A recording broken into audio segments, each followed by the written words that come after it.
नमस्कार दोस्तों, मेरे YouTube channel heritage and explorer world में आप सभी का दोबारा से स्वागत है। आज मैं आप लोगों को श्री मल्लिका अर्जुन ज्योतिर्लिंग की पौराणिक कथा के बारे में बताने जा रही हूँ और उसकी स्थापना कैसे हुई। चलिए आइए जानते हैं। भारत के आंध्र प्रदेश राज्य में शैल पर्वत है। इस शैल पर्वत को दक्षिण का कैलाश भी कहा जाता है। शैल पर्वत से निकलने वाली कृष्ण नदी के तट पर मल्लिका अर्जुन ज्योतिर्लिंग स्थित है। इस ज्योतिर्लिंग को द्वितीय ज्योतिर्लिंग के रूप में भी माना जाता है, जो भगवान शिव के अवतार हैं, जिसका वर्णन स्कंद पुराण, महाभारत, शिव पुराण तथा आदि ग्रंथों में मिलता है, जिसके दर्शन मात्र से ही भक्तों का अभिष्ट फल मिलता है। महाभारत के अनुसार श्री शैल पर्वत पर भगवान शिव का पूजन करने से उसे यज्ञ करने जैसा फल प्राप्त होता है। इतना ही नहीं, ग्रंथों में बताई गई महिमा के अनुसार शैल शिखर के दर्शन मात्र से ही इंसान के सब कष्टों से मुक्ति पा लेते हैं तथा अंततः सुख की प्राप्ति होती है। यहाँ 51 शक्तिपीठों में से एक शक्तिपीठ भी है। कहते हैं भगवान कार्तिकेय के चले जाने पर भगवान शिव उस क्रोच पर्वत पर ज्योतिर्लिंग के रूप में प्रकट हो गए। तभी से वे मल्लिका अर्जुन ज्योतिर्लिंग के नाम से प्रसिद्ध हुआ। पौराणिक कथा के अनुसार शिव पार्वती के पुत्र स्वामी कार्तिकेय और गणेश दोनों भाई विवाह के लिए आपस में झगड़ने लगे। कार्तिकेय का कहना था कि वे बड़े हैं, इसलिए उनका विवाह पहले होना चाहिए, किंतु श्री गणेश अपनी विवाह पहला करना चाहते थे। इस झगड़े पर फैसला देने के लिए दोनों अपने माता पिता माँ पार्वती और भगवान शंकर के पास पहुँचे। उनके माता पिता ने कहा कि तुम दोनों में से जो कोई इस पृथ्वी की परिक्रमा करके यहाँ पहले आ जाएगा, उसी का विवाह पहले होगा। शर्त सुनते ही कार्तिकेय जी पृथ्वी की परिक्रमा करने के लिए दौड़ पड़े। इधर श्री गणेश जी और उनका वाहन भी चूहा था। भला इतनी जल्दी वे परिक्रमा कैसे कर सकते थे? गणेश जी के सामने भारी समस्या उपस्थित थी। श्री गणेश जी शरीर से जरूर स्थूल हैं, किंतु वे बुद्धि के सागर हैं। उन्होंने कुछ सोच विचार किया और अपने माता पार्वती तथा पिता भगवान महादेव से एक आसन पर बैठने को आग्रह किया। उन दोनों के आसन पर बैठ जाने के बाद श्री गणेश ने उनकी 7 परिक्रमा की, फिर विधि पूर्वक पूजा किया। इस प्रकार श्री गणेश माता पिता की परिक्रमा करके पृथ्वी की परिक्रमा से प्राप्त होने वाले फल की प्राप्ति के अधिकारी बन गए। उनके चतुर बुद्धि को देख भगवान शिव और माता पार्वती दोनों बहुत प्रसन्न हुए और उन्होंने श्री गणेश का विवाह भी करा दिया। जिस समय स्वामी कार्तिकेय संपूर्ण पृथ्वी की परिक्रमा करके वापस आए, उस समय श्री गणेश जी का विवाह विश्व रूप प्रजापति की पुत्रिया रिद्धि और सिद्धि के साथ हो चुका था।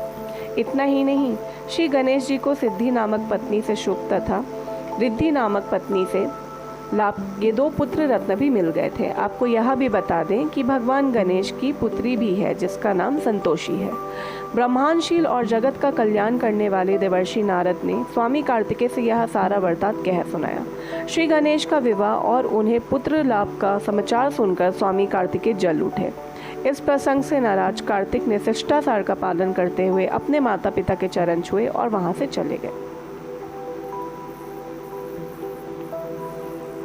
माता पिता से अलग होकर कार्तिक स्वामी क्रोच पर्वत पर रहने लगे। शिव और पार्वती ने अपने पुत्र कार्तिकेय को समझा बुझाकर बुलाने हेतु देवर्षि नारद को क्रोच पर्वत पर भेजा। देवर्षि नारद ने बहुत प्रकार से स्वामी को मनाने का प्रयास किया, किंतु वे वापस नहीं आए। उसके बाद कोमल हृदय माता पार्वती पुत्र स्नेह में व्याकुल हो उठी। वे भगवान शिव जी को लेकर क्रोच पर्वत पर पहुंच गई।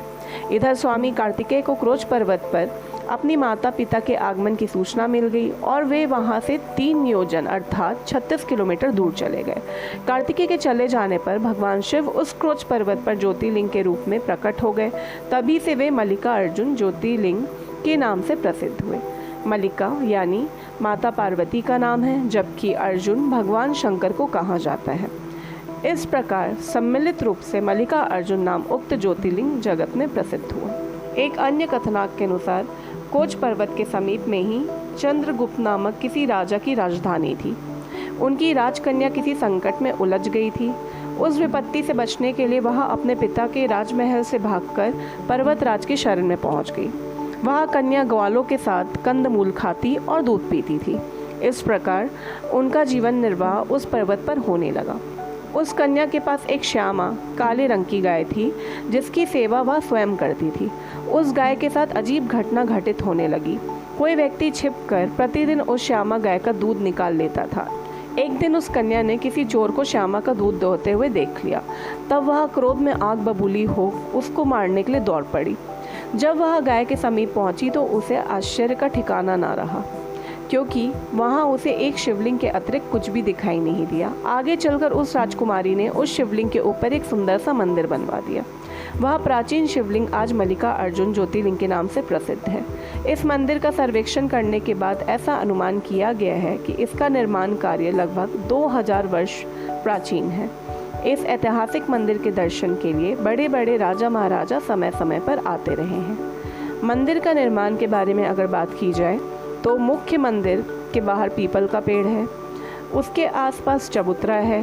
दक्षिण भारत के दूसरे मंदिरों के समान यहाँ भी मूर्ति तक जाने के लिए टिकट कार्यालय से लेना पड़ता है।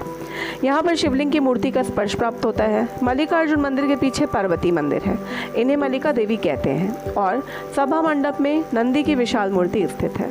अब बात करते हैं पतालगंगा मंदिर की। पतालगंगा मंदिर के पूर्व द्वार से लगभग 2 मील पर पतालगंगा है।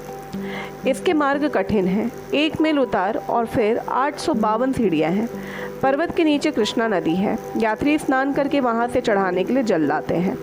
वहाँ कृष्णा नदी में 2 नाला मिलता है। उस स्थान को त्रिवेणी कहा जाता है। उसके समीप पूर्व की ओर एक गुफा में भैरवादी मूर्तियाँ हैं। यह गुफा कई मील गहरी कही जाती है। अब यात्री मोटर बस से 4 मील आकर कृष्णा नदी में स्नान करते हैं। मल्लिकार्जुन मंदिर के पश्चिम में 2 मील पर ब्रह्मरमा देवी की मंदिर है। यहाँ 51 शक्ति पीठों में से एक है। यहाँ माता सती का ग्रीवा यानी कि गला गिरा था। उसके बाद मल्लिकार्जुन से 6 मील पर शिखरेश्वर तथा हटकेश्वर मंदिर है। यह मार्ग काफ़ी कठिन है। विल्वन शिखरेश्वर से 6 मील पर एक कम्मा देवी का घोर वन में मंदिर है। यहाँ मार्गदर्शन एवं सुरक्षा के बिना यात्रा संभव नहीं। हिंसक पशु इधर उधर वन में काफ़ी हैं। श्रीशैल के यहाँ पूरा क्षेत्र घोर वन में है, अतः यहाँ मोटर गाड़ी से जाने वाला मार्ग है। यहाँ की पैदल यात्रा केवल शिवरात्रि पर ही होती है। विजयनगर के महाराजा द्वारा की गई निर्माण। कहते हैं कि आज से लगभग 500 वर्ष पूर्व श्री विजयनगर के महाराजा कृष्णराय यहाँ पहुँचे थे। उन्होंने यहाँ एक सुंदर सा मंडप का भी निर्माण कराया, जिसके शिखर सोने का बना हुआ है। उसके 150 वर्षों बाद महाराज शिवाजी भी मल्लिकार्जुन ज्योतिर्लिंग के दर्शन हेतु क्रोच पर्वत पर पहुंचे थे।